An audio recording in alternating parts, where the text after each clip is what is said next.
Você está ouvindo o audiobook de A Gênese de Allan Kardec. Agora, você vai ouvir o capítulo 17.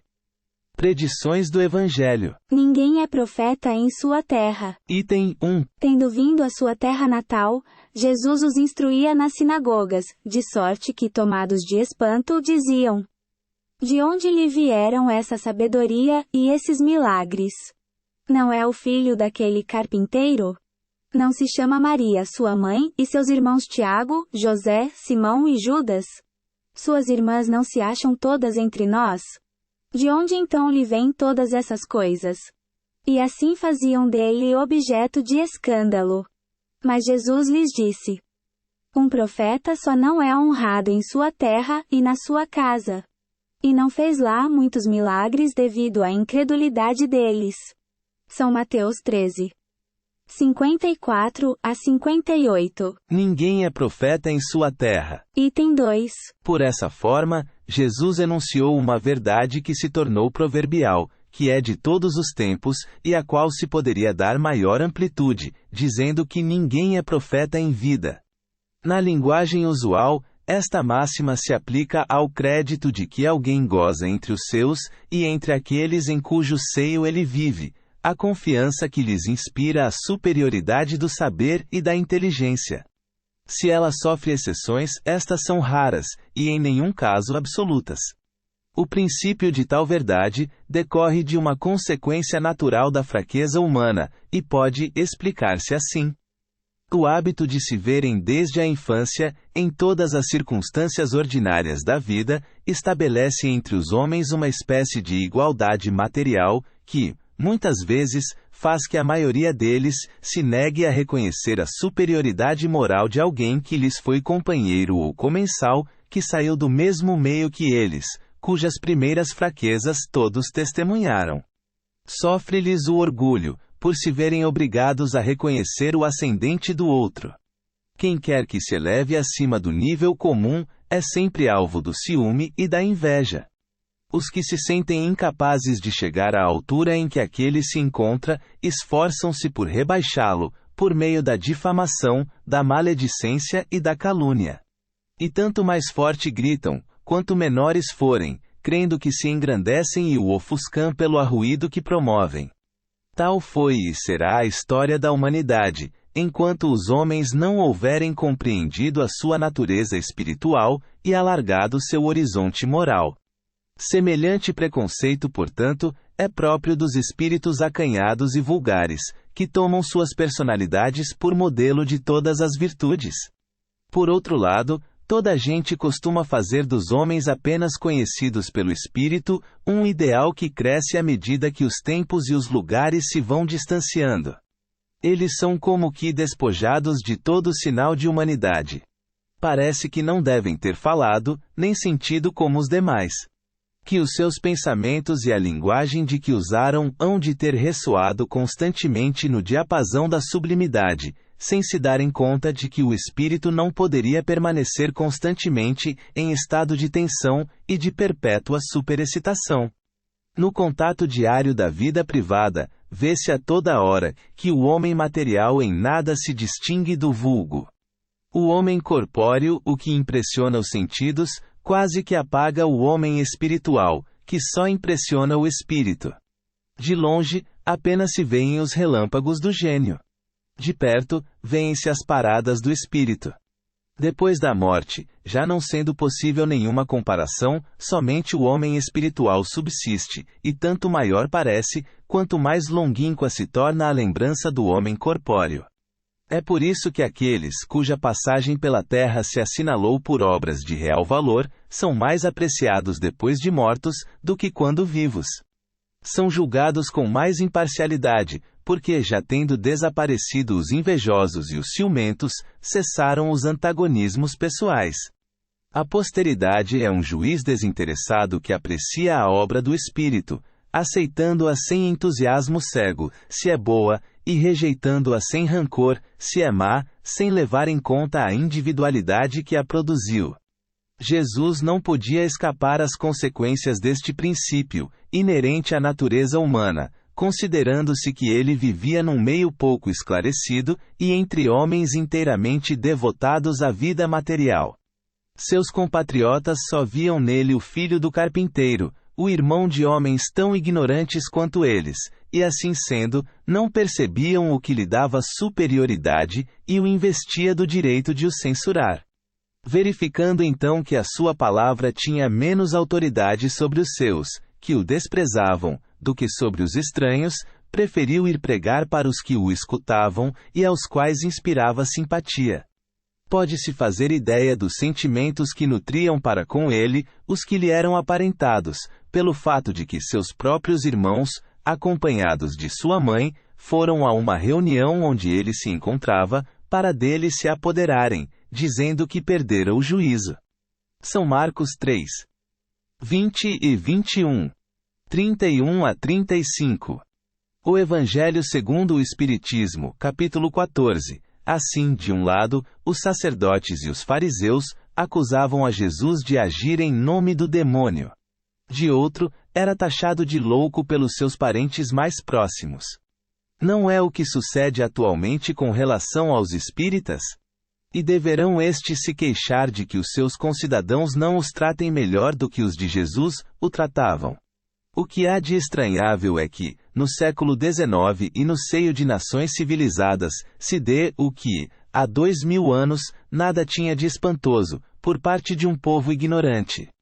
Ponto. Morte e paixão de Jesus. Item 3. Após a cura do lunático, todos ficaram admirados do grande poder de Deus. E estando todos cheios de admiração pelo que Jesus fazia, disse ele a seus discípulos: Guardai bem nos vossos corações o que vos vou dizer. O Filho do Homem tem que ser entregue às mãos dos homens. Eles, porém, não entendiam essa linguagem. Ela lhes era de tal modo oculta, que nada compreendiam daquilo, e temiam mesmo interrogá-lo a respeito. São Lucas 9. 43 a 45. Morte e paixão de Jesus. Item 4. A partir de então, Jesus começou a revelar a seus discípulos que tinha de ir a Jerusalém. Que aí tinha de sofrer muito da parte dos senadores, dos escribas e dos príncipes dos sacerdotes. Que tinha de ser morto e de ressuscitar ao terceiro dia. São Mateus 16. 21. Morte e paixão de Jesus. Item 5. Estando na Galileia, disse-lhes Jesus: O Filho do Homem tem que ser entregue às mãos dos homens. Estes lhes darão morte, e ele ressuscitará ao terceiro dia, o que os afligiu extremamente. São Mateus 17.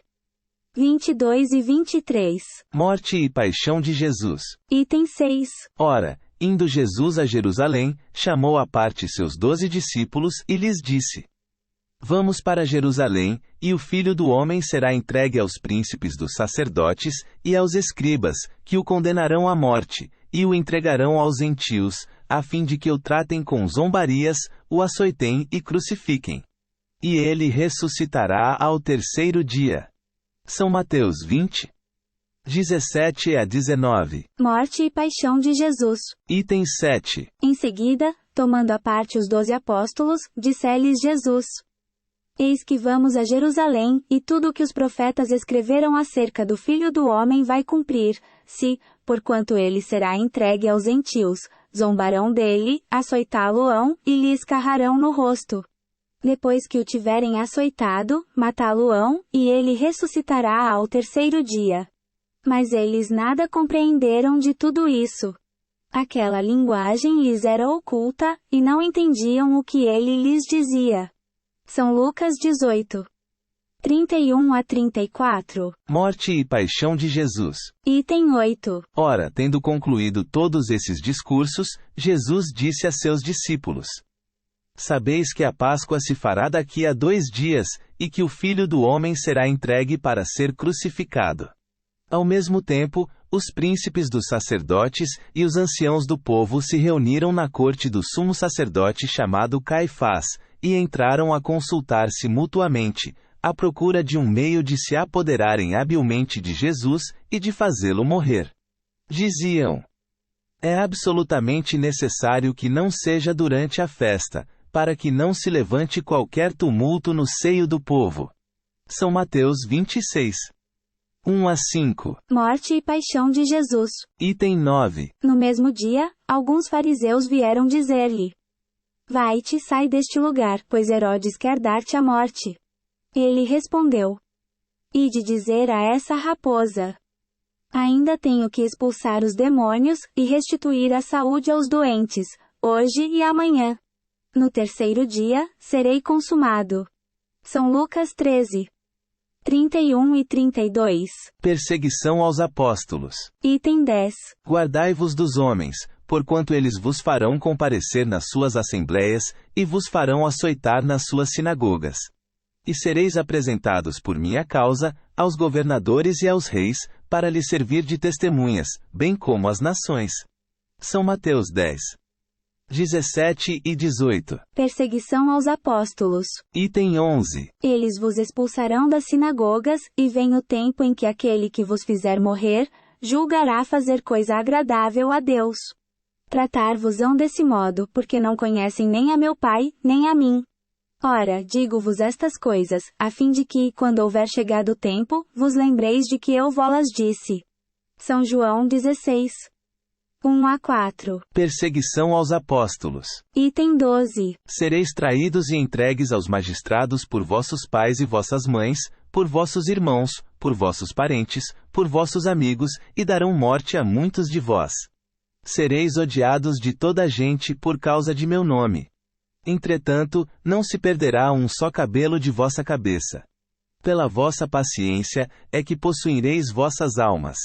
São Lucas 21. 16 a 19. Perseguição aos apóstolos. Item 13. Martírio de São Pedro. Em verdade vos digo que, quando éreis mais moços, vos cingieis a vós mesmos, e acento agudo é e s onde queríeis. Mas quando fordes velhos, estendereis as mãos, e outro vos cingirá e conduzirá onde não querereis ir. Ora, ele dizia isso para assinalar de que morte Pedro havia de glorificar a Deus. São João 21. 18 e 19. Cidades impenitentes. Item 14. Começou então a censurar as cidades onde fizera muitos milagres, por não terem feito penitência. Ai de ti, Corozaim, ai de ti Betsaida, porque, se os milagres que foram feitos dentro de vós, tivessem sido feitos em Tiro e em Sidom, há muito tempo elas teriam feito penitência com saco e cinzas. Declaro-vos por isso que, no dia do juízo, Tiro e Sidom serão tratadas menos rigorosamente do que vós. E tu, Cafarnaum, elevar-te-ás sempre até o céu? Serás abaixada até ao fundo do inferno, porque, se os milagres que foram feitos dentro de ti houvessem sido feitos em Sodoma, esta ainda talvez subsistisse hoje.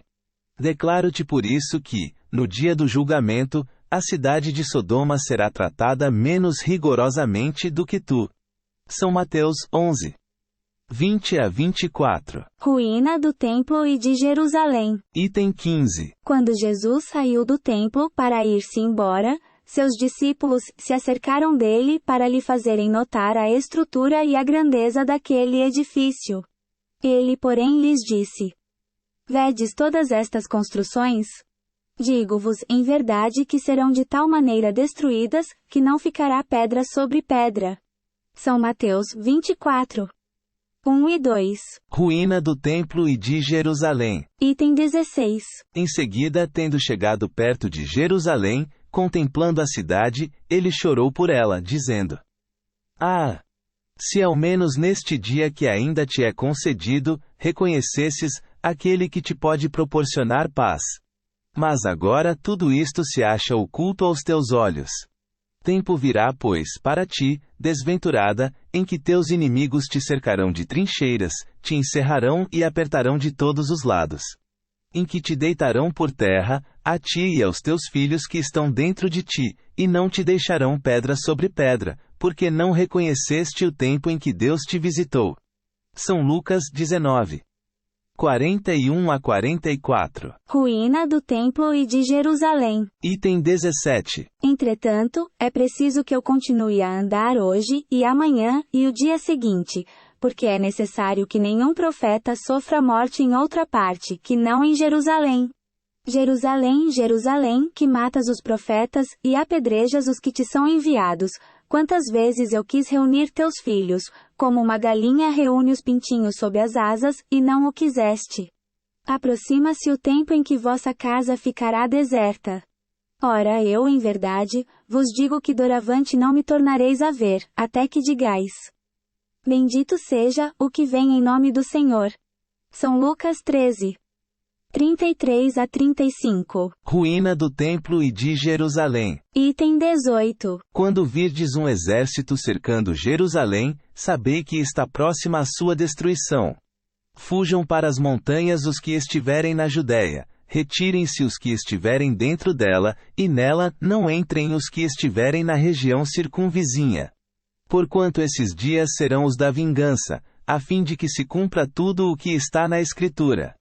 Ai das que estiverem grávidas nesses dias, visto que este país será sobrecarregado de males, e a cólera do céu cairá sobre este povo. Serão passados a fio de espada. Serão levados em cativeiro para todas as nações, e Jerusalém será calcada aos pés pelos gentios, até que se haja preenchido o tempo das nações. São Lucas 21. 20 a 24. Ruína do templo e de Jerusalém. Item 19. Jesus avançando para o suplício. Ora, acompanhava-o grande multidão de povo e de mulheres a bater nos peitos e a chorar. Jesus então voltando-se disse: Filhas de Jerusalém, não choreis por mim. Chorai antes por vós mesmas e pelos vossos filhos, porquanto virá tempo em que se dirá: felizes as estéreis, as entranhas que não geraram filhos, e os seios que não amamentaram. Todos se porão a dizer às montanhas: caí sobre nós. E às colinas: cobri-nos. Pois se tratam deste modo o lenho verde, como será tratado o lenho seco? São Lucas 23.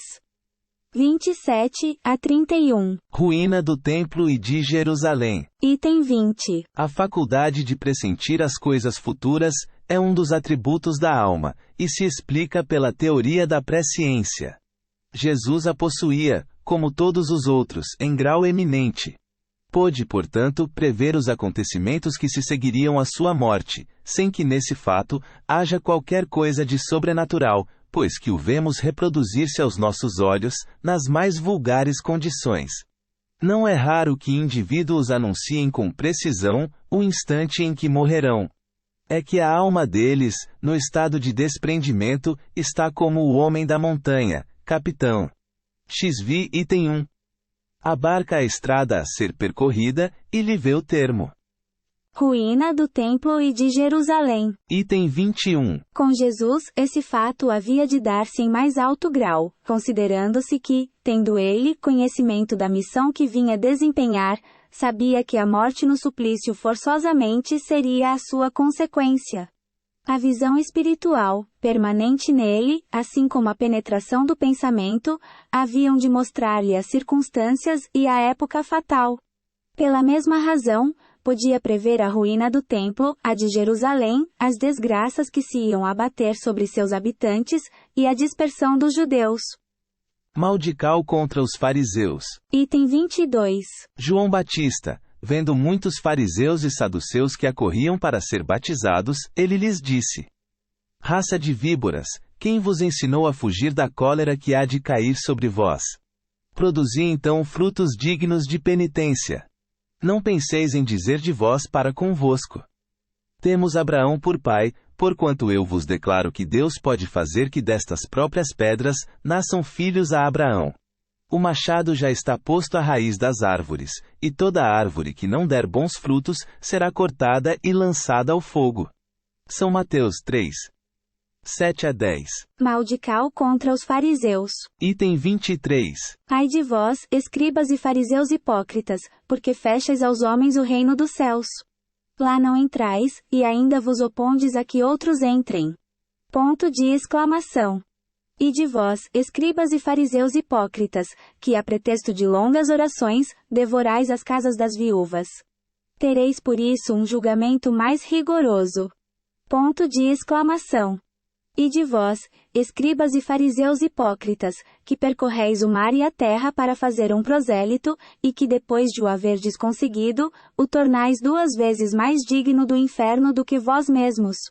Ponto de exclamação. E de vós, condutores de cegos, que dizeis: se um homem jura pelo templo, isso nada vale. Quem quer, porém, que jure pelo ouro do templo, fica obrigado a cumprir o seu juramento. Insensatos e cegos que sois! A qual se deve mais estimar? Ao ouro ou ao templo que santifica o ouro? Se um homem dizeis, jura pelo altar, isso nada vale. Mas aquele que jurar pelo dom que esteja sobre o altar, fica obrigado a cumprir o seu juramento. Cegos que sois! A qual se deve mais estimar? Ao dom ou ao altar que santifica o dom? Aquele, pois, que jura pelo altar, jura não só pelo altar, como por tudo o que está sobre o altar. E aquele que jura pelo templo, jura por aquele que o habita. E aquele que jura pelo céu, jura pelo trono de Deus, e por aquele que aí se assenta. Ai de vós, escribas e fariseus hipócritas, que pagais o dízimo da hortelã, do endro e do cominho, e que tendes abandonado o que há de mais importante na lei, a saber, a justiça, a misericórdia e a fé. Essas as coisas que deveis praticar, sem contudo omitirdes as outras. E é cegos, que tendes grande cuidado em coar o que bebeis, por medo de engolir um mosquito, e que, no entanto, engoles um camelo. Ponto de exclamação. E de vós, escribas e fariseus hipócritas, que limpais por fora o copo e o prato, e que estáis por dentro cheios de rapina e impureza. Fariseus cegos! Limpai primeiro o interior do copo e do prato, a fim de que também o exterior fique limpo. Ai de vós, escribas e fariseus hipócritas, que vos assemelhais a sepulcros caiados, que por fora parecem belos aos olhos dos homens, mas que por dentro, estão cheios de ossadas de mortos e de toda espécie de podridão. Assim por fora pareceis justos, enquanto por dentro, estáis cheios de hipocrisia e de iniquidade. Ai de vós, escribas e fariseus hipócritas, que erigis túmulos aos profetas, e adornais os monumentos dos justos, e que dizeis: se existíssemos no tempo de nossos pais, não nos teríamos associado a eles para derramar o sangue dos profetas.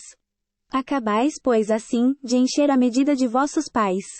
Serpentes, raça de víboras, como podereis evitar a condenação ao inferno? Eis que vou enviar-vos profetas, homens de sabedoria e escribas, e matareis a uns, crucificareis a outros, e a outros açoitareis nas vossas sinagogas, e os perseguireis de cidade em cidade, a fim de que recaia sobre vós todo o sangue inocente que tem sido derramado na terra, desde o sangue de Abel, o justo, até o de Zacarias, filho de Baraquias, que matastes entre o templo e o altar. Digo-vos, em verdade, que tudo isso virá recair sobre esta raça que existe hoje. São Mateus, 23. 13 a 36.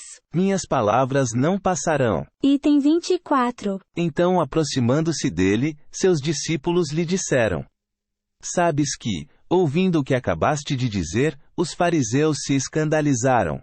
Ele respondeu: toda planta que meu Pai Celestial não plantou será arrancada. Deixai-os. São cegos a conduzir cegos. Se um cego guia outro cego, cairão ambos na valeta. São Mateus 15. 12 a 14. Minhas palavras não passarão. Item 25. Passará o céu e a terra, mas as minhas palavras não passarão. São Mateus 24. 35. Minhas palavras não passarão. Item 26. As palavras de Jesus não passarão, porque em todos os tempos serão verdadeiras. O seu código moral será eterno porque consagra as condições do bem que conduz o homem ao seu destino eterno. Mas, terão as suas palavras chegado até nós inteiramente puras e isentas de falsas interpretações? Todas as seitas cristãs lhes captaram o espírito. Nenhuma terá deturpado o seu verdadeiro sentido, em consequência dos preconceitos e da ignorância das leis da natureza? Nenhuma as transformou em instrumento de dominação, para servir às suas ambições e aos seus interesses materiais, em trampolim, não para se elevar ao céu, mas para elevar-se na terra. Acaso terão adotado como regra de conduta a prática das virtudes de que Jesus fez condição expressa de salvação? Todas estarão livres das censuras que ele dirigiu aos fariseus do seu tempo? Todas, finalmente, tanto na teoria como na prática, serão a expressão pura da sua doutrina. Ponto de interrogação. Or ser única, a verdade não pode achar-se contida em afirmações contrárias, e não há razão para que Jesus imprimisse duplo sentido às suas palavras. Se, pois, as diferentes seitas se contradizem, se umas consideram verdadeiro o que outras condenam como heresias, é impossível que todas estejam com a verdade. Se todas houvessem apreendido o sentido verdadeiro do ensino evangélico, todas se teriam encontrado no mesmo terreno, e não existiriam seitas. O que não passará é o verdadeiro sentido das palavras de Jesus. O que passará é o que os homens construíram sobre o sentido falso que deram a essas mesmas palavras. Tendo por missão transmitir aos homens o pensamento de Deus, somente a sua doutrina, em toda a pureza, pode exprimir esse pensamento. Foi por isso que ele disse: toda planta que meu Pai Celestial não plantou será arrancada. A pedra angular. Item 27. Não lestes jamais isto nas Escrituras. A pedra angular que os edificadores rejeitaram, se tornou a principal pedra do ângulo. Foi o que o Senhor fez, e nossos olhos o veem com admiração. Por isso eu vos declaro que o reino de Deus vos será tirado, e será dado a um povo, que dele tirará frutos. Aquele que se deixar cair sobre essa pedra, se despedaçará, e ela esmagará aquele sobre quem cair. Tendo ouvido de Jesus essas palavras, os príncipes dos sacerdotes reconheceram que era deles que o Mestre falava. Quiseram então se apoderar dele, mas tiveram medo do povo que o considerava um profeta. São Mateus 21. 42 a 46. A pedra angular. Item 28. A palavra de Jesus se tornou a pedra angular, isto é, a pedra de consolidação do novo edifício da fé, erguido sobre as ruínas do antigo. Havendo os judeus, os príncipes dos sacerdotes e os fariseus rejeitado essa pedra, ela os esmagou, do mesmo modo que esmagará os que, depois, a desconheceram ou lhe desfiguraram o sentido em prol de suas ambições. Parábola dos vinhateiros homicidas. Item 29. Havia um pai de família, que tendo plantado uma vinha, a cercou com uma sebe, e cavando a terra, construiu uma torre. Arrendou-a depois a uns vinhateiros, e partiu para um país distante. Ora, estando próximo o tempo dos frutos, enviou ele seus servos aos vinhateiros, para recolher o fruto da sua vinha. Os vinhateiros, apoderando-se dos servos, deram num, mataram outro e a outro apedrejaram. Enviou-lhes ele outros servos em maior número do que os primeiros, e eles os trataram da mesma maneira. Por fim, enviou-lhe seu próprio filho, dizendo de si para si: ao meu filho eles terão algum respeito. Mas os vinhateiros, ao verem o filho, disseram entre si: aqui está o herdeiro. Vinde, matemo-lo, e ficaremos donos da sua herança. E com isso pegaram dele, lançaram-no fora da vinha e o mataram. Quando o dono da vinha vier, como tratará esses vinhateiros? Responderam-lhe: fará que pereçam miseravelmente esses malvados, e arrendará a vinha a outros vinhateiros, que lhe entreguem os frutos na estação própria. São Mateus 21.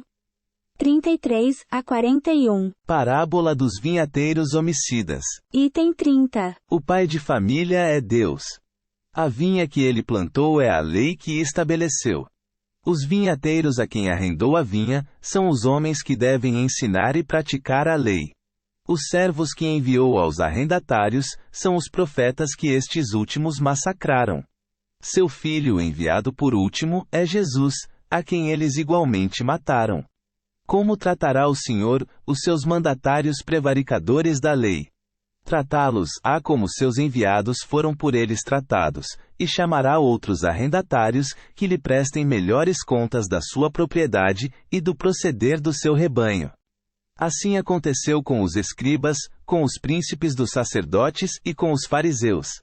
Assim será quando ele vier de novo pedir contas a cada um do que fez da sua doutrina. Retirará toda a autoridade ao que dela houver abusado, pois ele quer que o seu campo seja administrado de acordo com a sua vontade. Após 18 séculos, tendo chegado à idade viril, a humanidade está madura para compreender o que o Cristo apenas falou de leve, porque então, como ele próprio o disse, não o teriam compreendido. Ora, a que resultado chegaram os que, durante esse longo período, foram encarregados da educação religiosa dessa mesma humanidade? A constatação de que a indiferença sucedeu à fé e de que a incredulidade se arvorou em doutrina. Com efeito, em nenhuma outra época o ceticismo e o espírito de negação estiveram mais espalhados em todas as classes da sociedade. Mas se algumas das palavras do Cristo se apresentam encobertas pelo véu da alegoria, pelo que respeita à regra de proceder, às relações de homem para homem, aos princípios morais a que ele expressamente condicionou a salvação, seus ensinos são claros, explícitos, sem ambiguidade. O Evangelho segundo o Espiritismo, capítulo 15, que fizeram das suas máximas de caridade, de amor e de tolerância. Das recomendações que fez a seus apóstolos, para que convertessem os homens pela persuasão e pela brandura. Que fizeram da simplicidade, da humildade, do desinteresse, e de todas as virtudes que ele exemplificou. Em seu nome, os homens se anatematizaram mutuamente, e reciprocamente se amaldiçoaram. Estrangularam-se em nome daquele que disse: todos os homens são irmãos. Do Deus infinitamente justo, bom e misericordioso que ele revelou, fizeram um Deus ciumento, cruel, vingativo e parcial.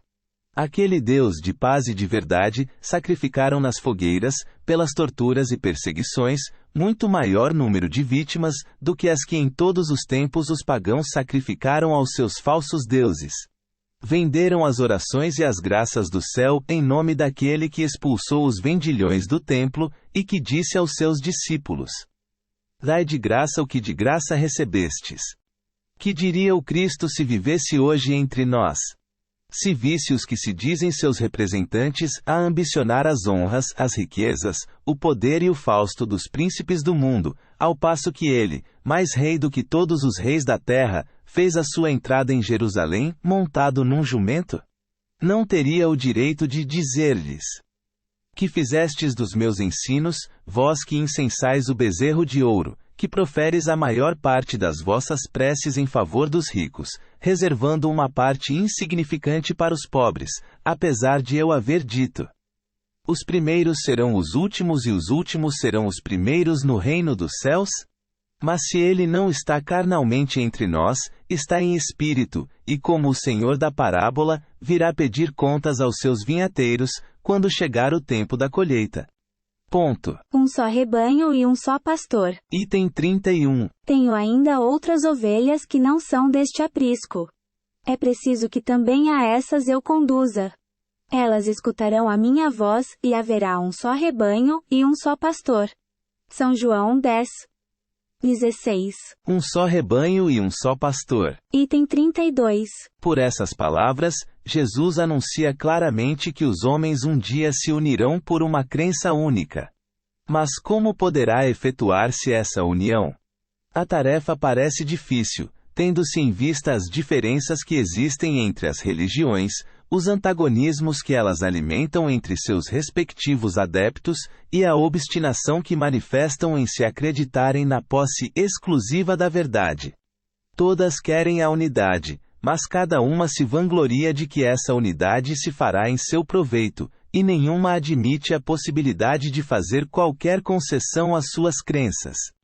Entretanto, a unidade se fará em religião, como já tende a fazer-se social, política e comercialmente, pela queda das barreiras que separam os povos, pela assimilação dos costumes, dos usos, da linguagem.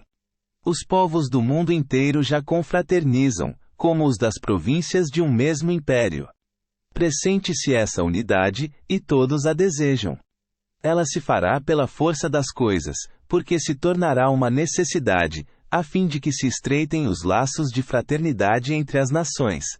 Far-se, pelo desenvolvimento da razão humana, que se tornará apta a compreender a puerilidade de todas as dissidências. Pelo progresso das ciências, a demonstrar cada dia mais os erros materiais sobre os quais tais dissidências se apoiam, e a destacar pouco a pouco das suas fieiras as pedras estragadas. Se é certo que a ciência demole, nas religiões, o que é obra dos homens, e fruto de sua ignorância das leis da natureza, também é certo que não poderá destruir, apesar da opinião de alguns, o que é obra de Deus e eterna verdade. Afastando os acessórios, ela prepara os caminhos para a unidade.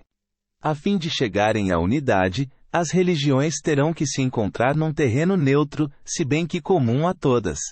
Para isso, todas terão que fazer concessões e sacrifícios maiores ou menores, conforme a multiplicidade de seus dogmas particulares. Mas, em virtude do princípio de imutabilidade que todas professam, a iniciativa das concessões não poderá partir do campo oficial. Em vez de tomarem no alto o ponto de partida, tomá-lo-ão embaixo por iniciativa individual. Desde algum tempo se vem operando um movimento de descentralização, que tende a adquirir uma força irresistível. O princípio da imutabilidade, que tem servido de escudo protetor às religiões conservadoras, tornar-se-á elemento de destruição, considerando-se que, enquanto a sociedade caminha para a frente, os cultos religiosos, imobilizando-se, serão ultrapassados e depois absorvidos pela corrente das ideias de progresso. A imobilidade, em vez de ser uma força, torna-se uma causa de fraqueza e de ruína para quem não acompanha o movimento geral. Ela quebra a unidade, porque os que querem avançar se separam dos que se obstinam em ficar para trás. No estado atual da opinião e dos conhecimentos, a religião, que terá um dia de congregar todos os homens, sob o mesmo estandarte, será a que melhor satisfaça a razão e as legítimas aspirações do coração e do espírito. Que não seja em nenhum ponto desmentida pela ciência positiva. Que, em vez de se imobilizar, acompanhe a humanidade em sua marcha progressiva, sem nunca deixar que a ultrapassem. Que não seja exclusiva nem intolerante. Que seja emancipadora da inteligência, só admitindo a fé racional. Aquela cujo código de moral seja o mais puro, o mais lógico, o mais de harmonia com as necessidades sociais, o mais apropriado, enfim, afundar na terra o reinado do bem, pela prática da caridade e da fraternidade universais. O que alimenta o antagonismo entre as religiões é a ideia, generalizada por todas elas, de que cada uma tem o seu Deus particular, e a pretensão de que este é o único verdadeiro e o mais poderoso, em luta constante com os deuses dos outros cultos e ocupado em lhes combater a influência. Quando elas se houverem convencido de que só existe um Deus no universo, e que, em suma, ele é o mesmo que elas adoram sob os nomes de Jeová, Alá ou Deus. Quando se puserem de acordo sobre os atributos essenciais da divindade, compreenderão que um ser único não pode ter senão uma única e mesma vontade. Então se estenderão as mãos umas às outras, como os servidores de um mesmo mestre e os filhos de um mesmo pai, dando assim o grande passo para a unidade. Ponto. Advento de Elias. Item 33. Então seus discípulos lhe perguntaram: por que, pois, dizem os escribas ser preciso que antes venha Elias? Jesus lhes respondeu: é certo que Elias tem de vir, e que restabelecerá todas as coisas. Eu, porém, vos digo que Elias já veio, e eles não o conheceram. Antes o trataram como lhes aprouve. É assim que farão morrer o Filho do Homem. Então, seus discípulos compreenderam que era de João Batista que ele lhes falara. São Mateus 17. 10 a 13. Advento de Elias. Item 34. Elias já voltara na pessoa de João Batista. Seu novo advento é anunciado de modo explícito. Ora, como ele não pode voltar, senão tomando um novo corpo, aí temos a consagração formal do princípio da pluralidade das existências. O Evangelho segundo o Espiritismo, capítulo 4, item 10. Anunciação do Consolador. Item 35. Se me amais, guardai os meus mandamentos, e eu rogarei a meu Pai, e ele vos enviará outro Consolador, a fim de que fique eternamente convosco. O Espírito de verdade, que o mundo não pode receber, porque não o vê nem o conhece. Vós, porém, o conhecereis, porque permanecerá convosco e estará em vós. Mas o Consolador, que é o Espírito Santo, que meu Pai enviará em meu nome, vos ensinará todas as coisas, e vos fará lembrar de tudo o que vos tenho dito. São João 14. 15 a 17. 26. O Evangelho segundo o Espiritismo, capítulo 6. Anunciação do Consolador. Item 36. Entretanto, digo-vos a verdade. Convém que eu me vá, porque, se eu não me for, o Consolador não virá até vós. Eu, porém, me vou e vô-lo enviarei. E, quando ele vier, convencerá o mundo no que respeita ao pecado, à justiça e ao juízo. No que respeita ao pecado, por não terem acreditado em mim. No que respeita à justiça, porque me vou para meu Pai e não mais me vereis. No que respeita ao juízo, porque já está julgado o príncipe deste mundo. Tenho ainda muitas outras coisas a dizer-vos, mas presentemente não as podeis suportar. Quando vier esse Espírito de verdade, ele vos ensinará toda a verdade, porque não falará de si mesmo, mas dirá tudo o que tenha escutado, e vos anunciará as coisas por vindouras. Ele me glorificará, porque receberá do que está em mim, e vô-lo anunciará.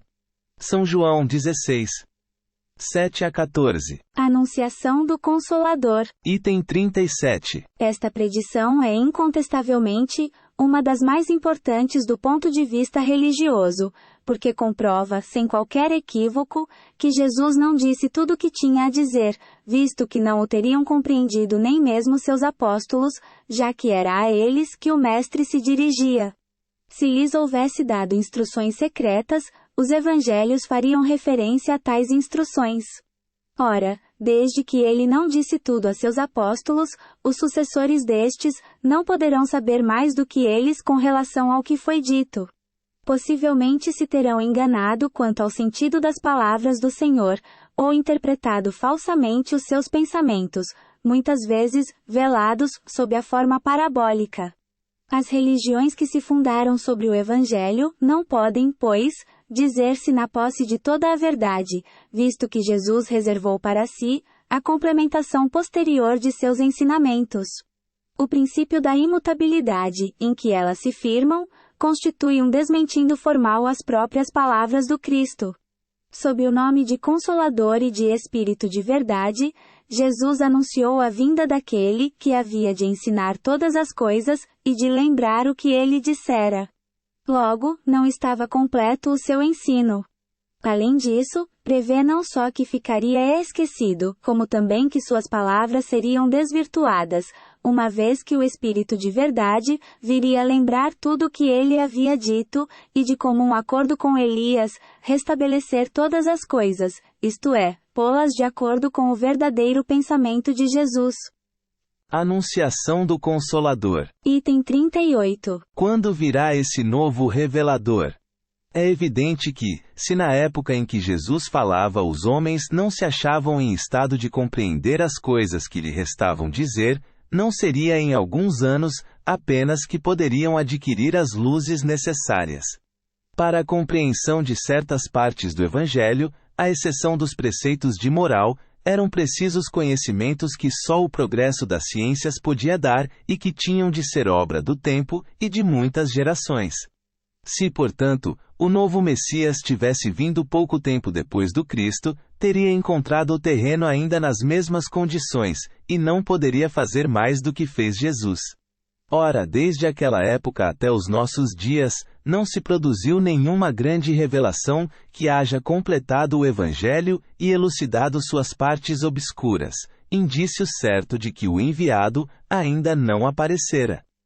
Anunciação do Consolador. Item 39. Qual deverá ser esse enviado? Dizendo: Pedirei a meu Pai e ele vos enviará outro Consolador, Jesus indica claramente que esse Consolador não seria ele próprio, pois do contrário, teria dito: voltarei para completar o que vos tenho ensinado. Apenas acrescenta: a fim de que fique eternamente convosco, e ele estará em vós. Impossível esta sentença referir-se a uma individualidade encarnada, uma vez que não poderia ficar eternamente conosco, nem ainda menos estar em nós. Compreendemo-la, porém, muito bem com referência a uma doutrina, a qual, com efeito, quando a tenhamos assimilado, poderá estar eternamente em nós. O Consolador é, pois, segundo o pensamento de Jesus, a personificação de uma doutrina soberanamente consoladora, tendo por inspirador o Espírito de verdade. Anunciação do Consolador. Item 40. O Espiritismo realiza, como ficou demonstrado, capitão. E item 30. Todas as condições do Consolador que Jesus prometeu. Não é uma doutrina individual, nem de concepção humana. Ninguém pode dizer-se seu criador. É fruto do ensino coletivo dos Espíritos, ensino a que preside o Espírito de verdade. Nada suprime do Evangelho. Antes o completa e elucida. Com o auxílio das novas leis que revela, conjugadas essas leis às que a ciência já havia descoberto, leva à compreensão do que era ininteligível e faz que se admita a possibilidade daquilo que a incredulidade considerava inadmissível. Teve precursores e profetas que pressentiram sua vinda. Pela sua força moralizadora, ele prepara o reinado do bem sobre a terra. A doutrina de Moisés, incompleta, ficou circunscrita ao povo judeu. A de Jesus, mais completa, se espalhou por toda a terra por meio do cristianismo, mas não converteu a todos. O Espiritismo, ainda mais completo, tendo raízes em todas as crenças, converterá a humanidade inteira. 1. Anunciação do Consolador. Item 41. Dizendo a seus apóstolos: outro virá mais tarde para vos ensinar o que agora não posso ensinar. Proclamava Jesus a necessidade da reencarnação. Como poderiam aqueles homens aproveitar do ensino mais completo, que seria ministrado mais tarde? Como estariam aptos a compreendê-lo, se não tivessem de viver novamente? Jesus teria proferido uma coisa inconsequente se, de acordo com a doutrina vulgar, os homens futuros houvessem de ser homens novos, almas saídas do nada por ocasião do nascimento. Admita-se, ao contrário, que os apóstolos e os homens do tempo dele tenham vivido depois. Que ainda hoje revivem, e a promessa de Jesus estará plenamente justificada. Tendo-se desenvolvido ao contato do progresso social, a inteligência deles pode comportar agora o que então não podia. Sem a reencarnação, a promessa de Jesus teria sido verdadeira ilusão. Anunciação do Consolador. Item 42. Se disserem que essa promessa se cumpriu no dia de Pentecostes, por meio da descida do Espírito Santo, poder-se-á responder que o Espírito Santo os inspirou, que lhes abriu a inteligência, que desenvolveu neles as aptidões mediúnicas destinadas a facilitar-lhes a missão, porém que nada lhes ensinou além daquilo que Jesus já ensinara, porque, no que deixaram, não se encontra o menor vestígio de um ensinamento especial. O Espírito Santo, pois, não realizou o que Jesus anunciara do Consolador. A não ser assim, os apóstolos teriam elucidado, enquanto ainda eram vivos, tudo o que permaneceu obscuro no Evangelho, até o dia de hoje, e cuja interpretação contraditória deu origem às inúmeras seitas que dividiram o cristianismo desde os primeiros séculos. Segundo o advento do Cristo. Item 43. Disse então Jesus a seus discípulos: se alguém quiser vir nas minhas pegadas, renuncie a si mesmo, tome a sua cruz e siga-me. Pois, aquele que quiser salvar a vida a perderá, e aquele que perder a vida por amor de mim a encontrará de novo. De que serviria a um homem ganhar o mundo inteiro e perder a alma? Ou por que preço poderá o homem comprar sua alma, depois de a ter perdido? Porque o Filho do Homem há de vir na glória de seu Pai, com seus anjos, e então dará a cada um segundo as suas obras. Digo-vos em verdade, que alguns daqueles que aqui se encontram não sofrerão a morte, sem que tenham visto vir o Filho do Homem no seu reino. São Mateus 16.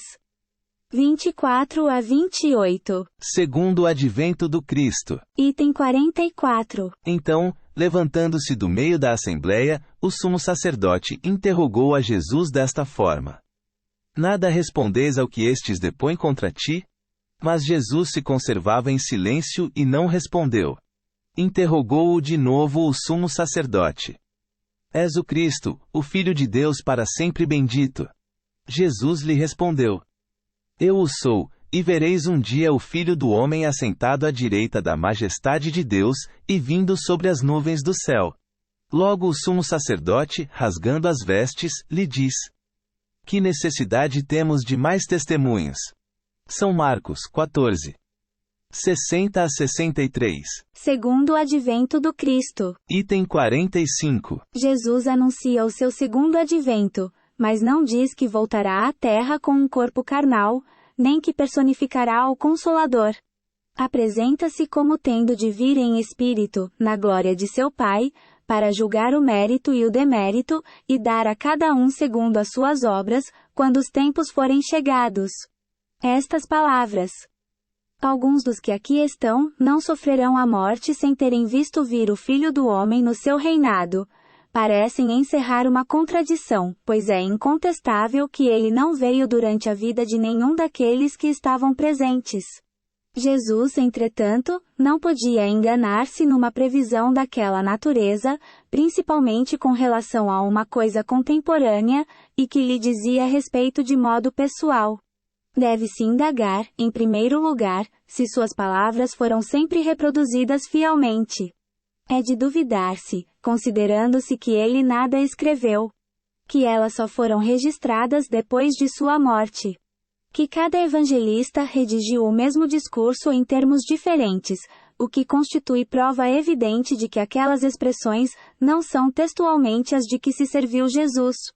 Além disso, é provável que o sentido tenha sofrido alterações ao passar pelas traduções sucessivas.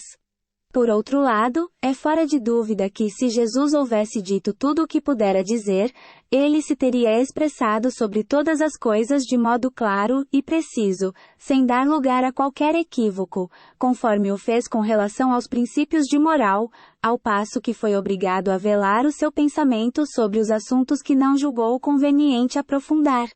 Os apóstolos, convencidos de que a geração de que faziam parte, devia testemunhar o que ele anunciava, foram levados a interpretar o pensamento de Jesus, de acordo com aquela ideia. Por conseguinte, redigiram do ponto de vista do presente o que o Mestre dissera, fazendo-o de maneira mais absoluta do que ele próprio o teria feito. Seja como for, o fato é que as coisas não se passaram como eles o supuseram. Segundo o advento do Cristo. Item 46. Um ponto capital que Jesus não pôde desenvolver, porque os homens do seu tempo não se achavam suficientemente preparados para ideias dessa ordem, e para suas consequências, foi a grande e importante lei da reencarnação. Contudo, assentou o princípio da referida lei, como o fez relativamente a tudo mais. Estudada e posta em evidência nos dias atuais pelo Espiritismo, a lei da reencarnação constitui a chave para o entendimento de muitas passagens do Evangelho que, sem ela, parecem verdadeiros contrassensos. Por meio dessa lei que se encontra a explicação racional das palavras acima, mesmo que as admitamos como textuais. Uma vez que elas não podem ser aplicadas às pessoas dos apóstolos, é evidente que se referem ao futuro reinado do Cristo, isto é, ao tempo em que a sua doutrina, mais bem compreendida, for lei universal. Dizendo que alguns dos ali presentes na ocasião veriam o seu advento, ele forçosamente se referia aos que estarão vivos de novo nessa época. Os judeus, porém, imaginavam que veriam tudo o que Jesus anunciava, e tomavam ao pé da letra as suas alegorias. Aliás, algumas de suas predições se realizaram no devido tempo, tais como a ruína de Jerusalém, as desgraças que se lhe seguiram, e a dispersão dos judeus. Mas a visão de Jesus se projetava muito mais longe, de sorte que, quando falava do presente, sempre aludia ao futuro. Sinais precursores. Item 47. Também ouvireis falar de guerra, e de rumores de guerra. Tratai de não vos perturbardes, porquanto é preciso que essas coisas aconteçam.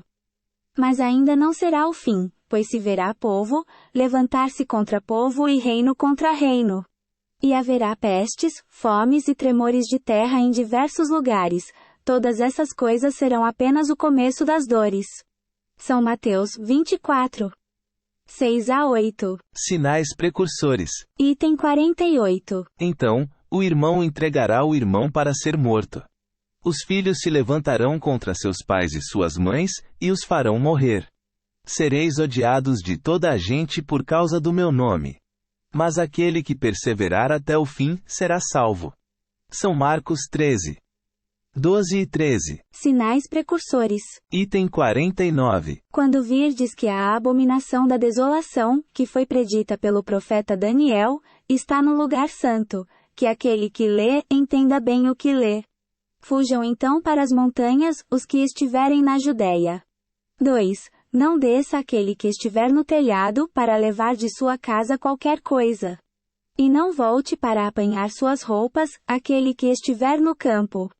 Mas ai das mulheres que estiverem grávidas, ou amamentando nesses dias. Pedi a Deus que a vossa fuga não se dê durante o inverno nem em dia de sábado, porque a aflição desse tempo será tão grande, como ainda não houve igual desde o começo do mundo até o presente, e como nunca mais haverá. E se esses dias não fossem abreviados, nenhum homem se salvaria. Mas esses dias serão abreviados em favor dos eleitos. São Mateus 24. 15-22. Sinais precursores. Item 50. Logo depois desses dias de aflição, o sol se obscurecerá, e a lua deixará de dar sua luz. As estrelas cairão do céu, e as potestades celestes serão abaladas. Então, o sinal do Filho do Homem aparecerá no céu, e todos os povos da terra estarão em prantos e em gemidos, e verão o Filho do Homem vindo sobre as nuvens do céu com grande majestade. Ele enviará seus anjos, que farão ouvir a voz retumbante de suas trombetas, e que reuniram seus eleitos dos quatro cantos do mundo, de uma extremidade à outra do céu. Aprendei uma comparação tirada da figueira. Quando seus ramos já estão tenros e dão folhas, sabeis que está próximo o verão. Do mesmo modo, quando virdes todas essas coisas, sabei que vem próximo o Filho do Homem, que ele se acha como que à porta. Digo-vos em verdade, que esta raça não passará, sem que todas essas coisas se tenham cumprido. São Mateus 24. 29-34. E acontecerá no advento do Filho do Homem o que aconteceu ao tempo de Noé, pois, como nos últimos tempos antes do dilúvio, os homens comiam e bebiam, casavam-se e casavam seus filhos, até o dia em que Noé entrou na arca. E assim como eles não conheceram o momento do dilúvio, senão quando este sobreveio, e arrebatou toda a gente, assim também será no advento do Filho do Homem. São Mateus 24. 37-39. Sinais precursores. Item 51. Quanto a esse dia e a essa hora, ninguém o sabe, nem os anjos que estão no céu, nem o Filho, mas somente o Pai. São Marcos 13. 32. Sinais precursores. Item 52. Em verdade vos digo. Chorareis e gemereis, e o mundo se rejubilará. Estareis em tristeza, mas a vossa tristeza se mudará em alegria. Uma mulher quando dá à luz, está em dor, porque é vinda a sua hora. Mas depois que ela dá à luz um filho, não mais se lembra de todos os males que sofreu, pela alegria que experimenta de haver posto um homem no mundo. É assim que agora estáis em tristeza. Mas eu vos verei de novo, e o vosso coração rejubilará, e ninguém vos arrebatará a vossa alegria. São João 16. 20-22. Sinais precursores. Item 53. Levantar-se-ão muitos falsos profetas, que seduzirão a muitas pessoas. E porque abundará a iniquidade, a caridade de muitos esfriará. Mas aquele que perseverar até o fim será salvo. E este evangelho do reino será pregado em toda a terra, para servir de testemunho a todas as nações. É então que o fim chegará. São Mateus 24. 11 a 14. Sinais precursores. Item 54. Este quadro dos fins dos tempos é, sem dúvida, alegórico, como a maioria dos que Jesus compunha. Pelo seu vigor, as imagens que ele encerra são passíveis de impressionar inteligências ainda rudes. Para ferir fortemente aquelas imaginações pouco sutis, eram necessárias pinturas vigorosas, de cores bem acentuadas. Ele se dirigia principalmente ao povo, aos homens menos esclarecidos, incapazes de compreender as abstrações metafísicas e de apanhar a delicadeza das formas. A fim de atingir o coração, era preciso que falasse aos olhos, com o auxílio de sinais materiais, e aos ouvidos, por meio da força da linguagem. Como consequência natural daquela disposição de espírito e segundo a crença de então, não era possível ao Poder Supremo manifestar-se senão por meio de fatos extraordinários, sobrenaturais. Quanto mais impossíveis fossem esses fatos, tanto mais aceita era a sua probabilidade. O Filho do Homem, a vir sobre as nuvens do céu, com grande majestade, cercado de seus anjos, e ao som de trombetas, lhes parecia muito mais imponente do que a simples vinda de uma entidade investida apenas de poder moral. Por isso mesmo os judeus, que esperavam no Messias, um rei terreno, mais poderoso do que todos os outros reis, a fim de colocar a nação deles, à frente de todas as demais, e a reerguer o trono de Davi e de Salomão, não quiseram reconhecê-lo no humilde filho do carpinteiro, sem autoridade material. No entanto, aquele pobre proletário da Judéia se tornou o maior entre os grandes. Conquistou para sua soberania maior número de reinos do que os mais poderosos potentados. Apenas com a sua palavra e o concurso de alguns miseráveis pescadores, revolucionou o mundo, e é a ele que os judeus virão a dever a sua reabilitação. Jesus disse, pois, uma verdade, quando, respondendo a esta pergunta de Pilatos: És rei? Afirmou: Tu o dizes. Sinais precursores. Item 55. É de notar-se que entre os antigos, os tremores de terra e o obscurecimento do sol eram acessórios obrigatórios de todos os acontecimentos e de todos os presságios sinistros. Nós os encontramos por ocasião da morte de Jesus, da de César, e num sem número de circunstâncias da história do paganismo. Se tais fenômenos se houvessem produzido tantas vezes quantas são relatados, seria impossível que os homens não tivessem guardado lembrança deles pela tradição. Aqui acrescenta-se a queda das estrelas do céu, como que para testemunhar às gerações futuras mais esclarecidas, que não há nisso senão uma ficção, visto que agora se sabe que as estrelas não podem cair.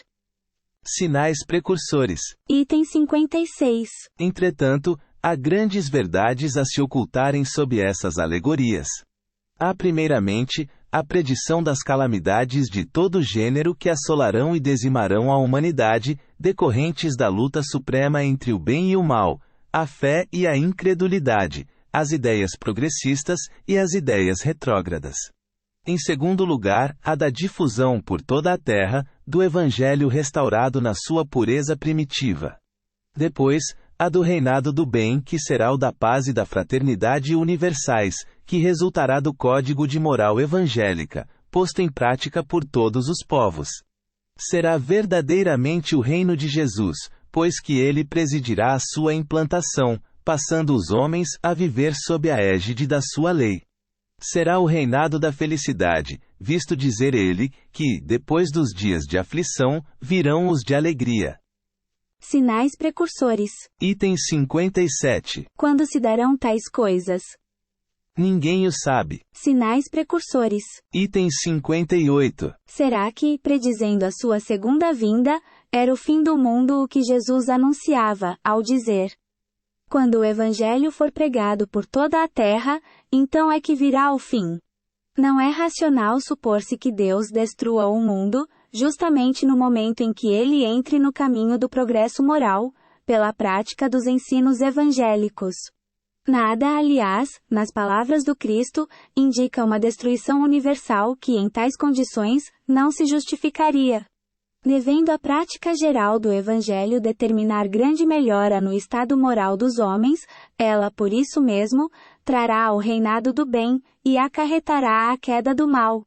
É, pois, o fim do mundo velho, do mundo governado pelos preconceitos, pelo orgulho, pelo egoísmo, pelo fanatismo, pela incredulidade, pela cupidez, por todas as paixões más que o Cristo aludia ao dizer: quando o Evangelho for pregado em toda a terra, então é que virá o fim.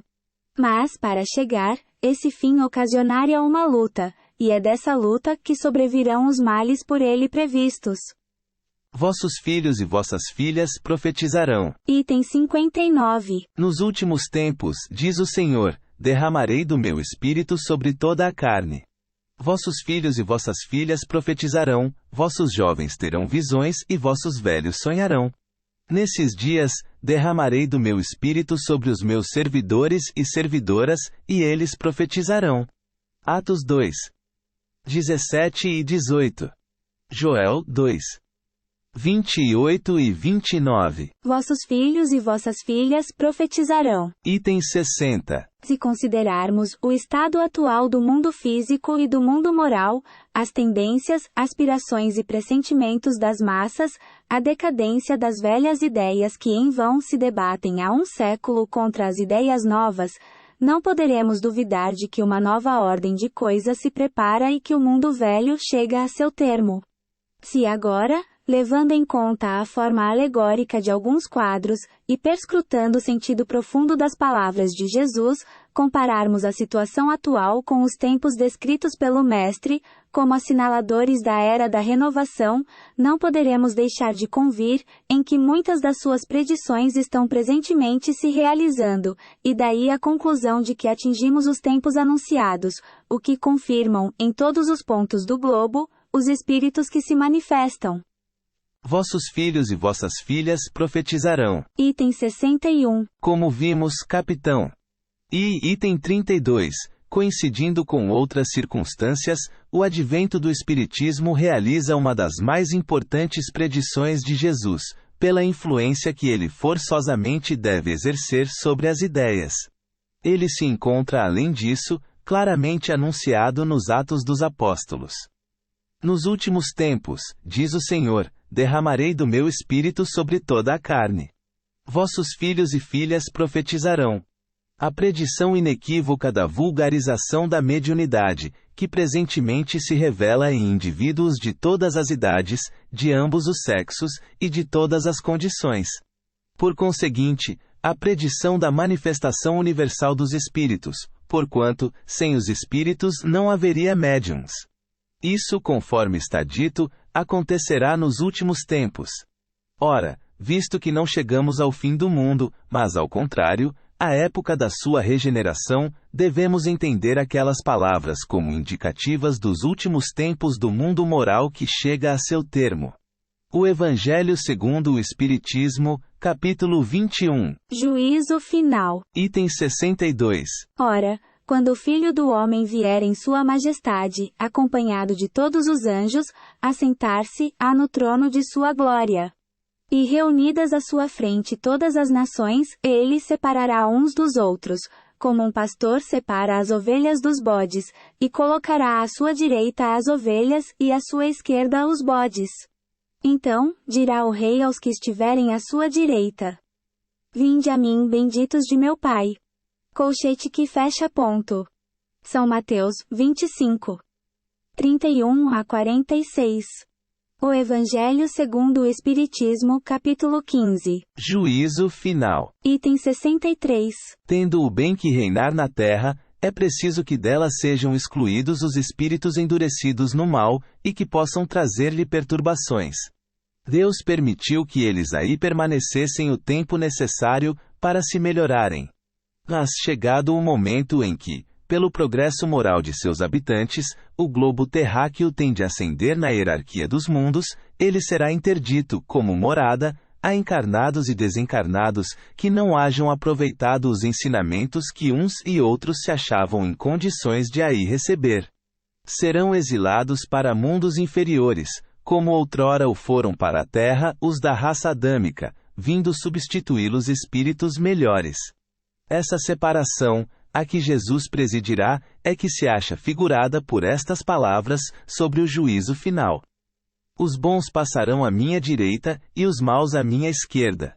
Capítulo 11, itens 31 e seguintes. Juízo final. Item 64. A doutrina de um juízo final, único e universal, pondo fim para sempre à humanidade, repugna à razão, por implicar a inatividade de Deus, durante a eternidade que precedeu a criação da terra, e durante a eternidade que se seguirá à sua destruição.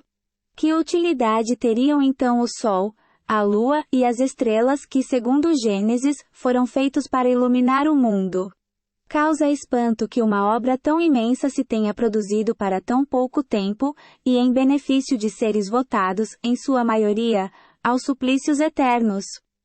Juízo final. Item 65. Materialmente, a ideia de um julgamento único seria, até certo ponto, admissível para os que não procuram a razão das coisas, quando se acreditava que a humanidade toda se achava concentrada na Terra e que tudo no universo fora feito para seus habitantes. É, porém, inadmissível, desde que se sabe que há milhares e milhares de mundos semelhantes, que perpetuam as humanidades pela eternidade afora, e entre os quais a Terra é um dos menos consideráveis, simples ponto imperceptível.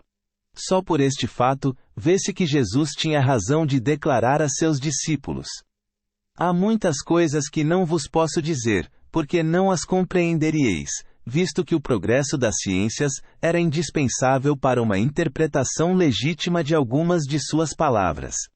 Certamente, os apóstolos, São Paulo e os primeiros discípulos, teriam estabelecido de modo muito diverso alguns dogmas, se tivessem os conhecimentos astronômicos, geológicos, físicos, químicos, fisiológicos e psicológicos que possuímos hoje. Esta é a razão de Jesus ter adiado a complementação de seus ensinos, e anunciado que todas as coisas haviam de ser restabelecidas. Juízo final. Item 66. Moralmente, um juízo definitivo e sem apelação é inconciliável com a bondade infinita do Criador, que Jesus nos apresenta incessantemente como um bom pai, que deixa sempre aberta uma porta ao arrependimento, e que está pronto sempre a estender os braços ao filho pródigo. Se Jesus entendesse o juízo naquele sentido, desmentiria suas próprias palavras. Além disso, se o juízo final houvesse de apanhar os homens de modo imprevisto, em meio de seus trabalhos ordinários, e grávidas as mulheres, caberia perguntar-se com que fim Deus, que nada faz de inútil ou injusto, faria nascessem crianças e criaria almas novas naquele momento supremo, no termo fatal da humanidade. Seria para submetê-las ao julgamento, logo ao saírem do ventre materno, antes de terem consciência de si mesmas, enquanto a outros foram concedidos milhares de anos para se inteirarem quanto à própria individualidade?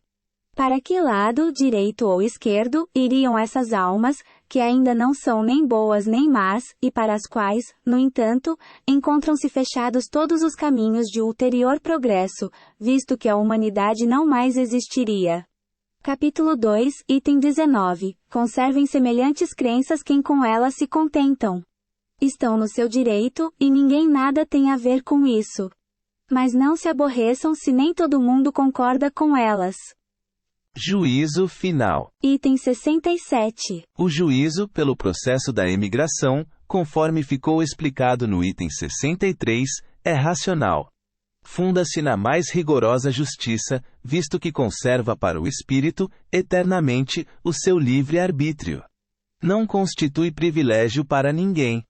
A todas as criaturas, sem exceção alguma, Deus concede igual liberdade de ação para progredirem. O próprio aniquilamento de um mundo, acarretando a destruição do corpo, não ocasionará nenhuma interrupção à marcha progressiva do espírito. Tais as consequências da pluralidade dos mundos e da pluralidade das existências. Segundo essa interpretação, a qualificação de juízo final não é exata, uma vez que os espíritos passam por análogas fieiras, a cada renovação dos mundos que eles habitam, até que atinjam certo grau de perfeição. Não há, portanto, juízo final propriamente dito, mas juízos gerais em todas as épocas de renovação parcial ou total da população dos mundos, por efeito das quais se operam as grandes emigrações e imigrações de espíritos. 1. Nota da Allan Kardec. Todas as doutrinas filosóficas e religiosas trazem o nome do seu fundador. Disse: o moisaísmo, o cristianismo, o maometismo, o budismo, o cartesianismo, o fourierismo, o são-simonismo, etc. A palavra espiritismo, ao contrário, não lembra nenhuma personalidade. Encerra uma ideia geral, que, ao mesmo tempo, indica o caráter e a fonte múltiplice da sua doutrina. 2. Nota da Allan Kardec. Esta expressão, abominação da desolação, não só é destituída de sentido, como se presta ao ridículo. A tradução de Osterwald diz: a abominação que causa a desolação, o que é muito diferente. O sentido então se torna perfeitamente claro, porque se compreende que as abominações hajam de acarretar a desolação, como castigo. Quando a abominação, diz Jesus, se instalar no lugar santo, também a desolação virá para aí, e isso constituirá um sinal de que os tempos estão próximos.